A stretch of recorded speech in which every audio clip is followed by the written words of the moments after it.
Hello friends, welcome back to my channel. So guys, आज मैं आपको बताऊंगी कि clotting time, different types of the test होते हैं। क्लॉटिंग के डिफरेंट डिफरेंट टेस्ट होते हैं, तो उसके हम टेस्ट के बारे में डिस्कस करेंगे। और इनसे रिलेटेड बहुत सारे क्वेश्चन पूछे जा चुके हैं। जैसे हमारे, और अगर किसी पेशेंट की एंटी कोगुलेशन थेरेपी चल रही है तो उससे रिलेटेड हम कौन सा टेस्ट करवाना चाहिए।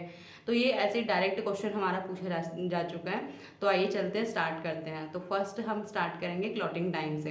क्लॉटिंग टाइम क्या होता है? क्लॉटिंग टाइम जब हम ब्लड सैंपल लिया, किसी भी पेशेंट का हमने ब्लड सैंपल लिया, और ब्लड सैंपल लेने के बाद ब्लड को कितना टाइम लग रहा है उसे क्लॉट होने में, तो that is the condition of clotting time. Clotting time की जो वैल्यू होती है वो हमारी 3 से 8 मिनट तक के लिए होती है। 3 to 8 मिनट के अंदर ब्लड को क्लॉट होना ज़रूरी है।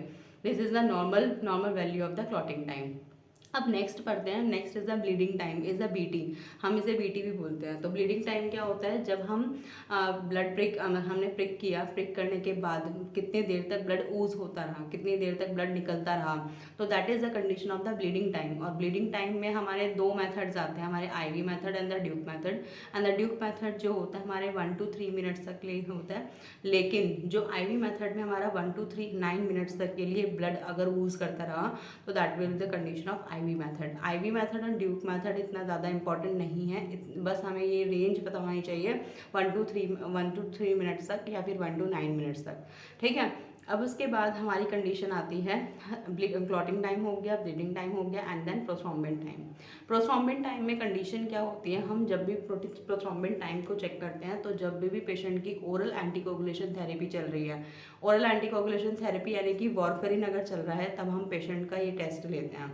ये टेस्ट करवाते हैं कि पीटी लेवल चेक करवा लो एक बार। तो पीटी लेवल में हम ये चेक करते हैं कि ये टेस्ट हमें क्या इंडिकेट करता है कि how much quantity of the prothrombin present in the blood. तो that is the condition of the prothrombin time. अब इसमें हम क्या करते हैं, जब भी हम ब्लड सैंपल लेते हैं, ब्लड सैंपल में हम क्या करते हैं, थ्रोम्बोप्लास्टिन और कैल्शियम, ये दोनों के दोनों हमारे क्या हैं, क्लॉटिंग फैक्टर्स हैं। और ये क्लॉटिंग फैक्टर्स जब हम ऐड करते हैं इन द सैंपल्स में, ब्लड सैंपल्स में, तो हम ये चेक करते हैं कि कितना टाइम उसे क्लॉट होने में लग रहा है, कितना टाइम। जब हम एडिशनल क्लॉटिंग फैक्टर्स डालते हैं, तो हम ये चेक करते हैं कि प्रोथ्रोम्बिन टाइम, जो हमारा प्रोथ्रोम्बिन है, कितनी जल्दी फॉर्म हो गया। ठीक है। तो क्वांटिटी ऑफ द प्रोथ्रोम्बिन की क्वांटिटी चेक करते हैं, तभी हम ये चेक करेंगे कि प्रोथ्रोम्बिन अगर होगा तो प्रोथ्रोम्बिन से कितनी जल्दी हमारा फिब्रिन और द क्लॉट फॉर्मेशन होगा। तो ये जो हमारा पीटी लेवल होता है, पीटी लेवल 12 to 15 सेकेंड्स तक के लिए होता है, जो हमारा पीटी लेवल होता है। अब उसके बाद आता है हमारा एपीटीटी लेवल। एपीटीटी का मतलब ही ये होता है, that is the activated partial thromboplastin time.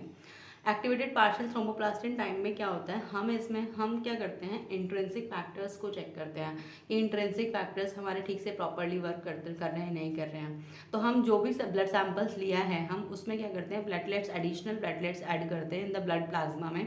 और हम ये चेक करते हैं कि इंट्रिंसिक फैक्टर्स ठीक से पर्टिकुलरली वर्क कर रहे हैं, नहीं कर रहे हैं। और ये टेस्ट मोस्ट कॉमनली हम प्रेफरेबल जो टेस्ट होता है, ये किसके लिए होता है, जब हमारे क्या होते हैं, इंजेक्टेबल्स एंटीकोगुलेंट्स चल रही होती है। इंजेक्टेबल एंटीकोगुलेंट्स लाइक हेपेरिन अगर हेपेरिन थेरेपी चल रही होती है, तो पेशेंट्स को डॉक्टर ये बोलते हैं कि एपीटीटी लेवल चेक करवा लीजिए। एपीटीटी लेवल में हमें पूरा कंफर्म हो जाता है कि उसमें हमारा पार्शियल थ्रोम्बोप्लास्टिन टाइम कितना है।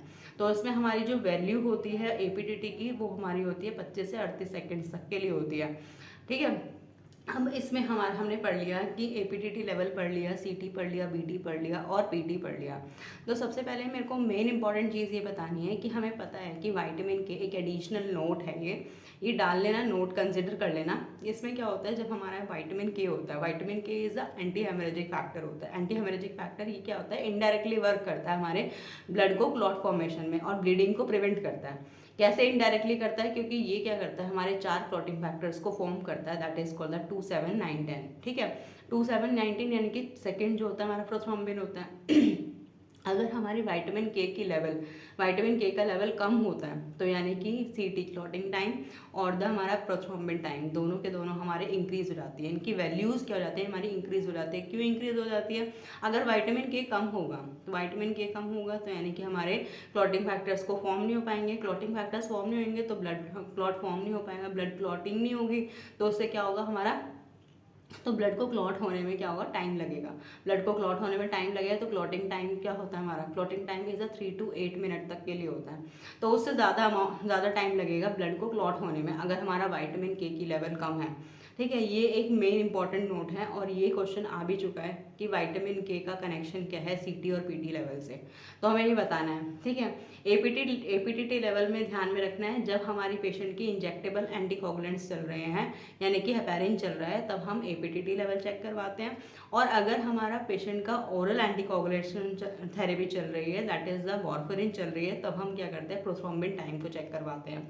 और फिर इसके बाद अगर प्रोथ्रोम्बिन टाइम जो होता है, प्रोथ्रोम्बिन टाइम में एक बहुत बड़ी चीज़ होती है जब हम भी प्रोथ्रोम्बिन टाइम करवाते हैं ना, प्रोथ्रोम्बिन टाइम का टेस्ट करवाते हैं तो इसमें क्या होता है कि पेशेंट जब भी करवाते हैं तो हर किसी लेबोरेटरी के रिजल्ट्स जो होते हैं बहुत अलग वेरी करते हैं पीटी के लेवल।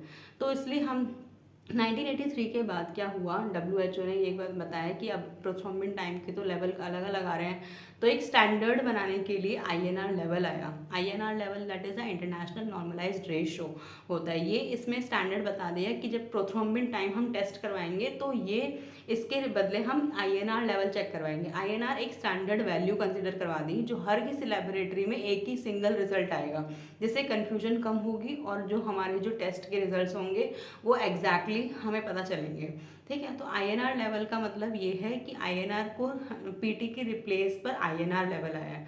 एंड INR की वैल्यू, INR भी वही होता है कि जब हमारी पेशेंट की ओरल एंटीकोगुलेशन थेरेपी चल रही होती है यानी कि वारफरिन अगर चल रहा है तो INR लेवल को बोलते हैं पेशेंट INR टेस्ट करवा लो।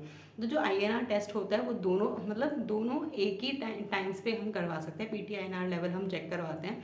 जो INR की जो वैल्यू होती है वो होती है 2 से 3.5 तक होती है, नॉर्मल वैल्यू जो होती है। तो बस ये ध्यान में रखना, एक स्टैंडर्ड वैल्यू है ये INR। ठीक है, हाँ, ये सारे मैंने टेस्ट बताए जैसे हमने क्लॉटिंग टाइम पढ़ा, ब्लीडिंग टाइम पढ़ा, प्रोथ्रोम्बिन टाइम, एपीटीटी लेवल और उसके साथ साथ मैंने बताया कि INR लेवल। तो ये सारी चीज़ें अच्छे से ध्यान से पढ़नी है, एक बार बुक से रेफर कर लेना ये सब चीज़ें और ठीक से अपने कॉन्सेप्ट्स को क्लियर कर लेना। I hope you understood this kind of topics. Thank you for listening me.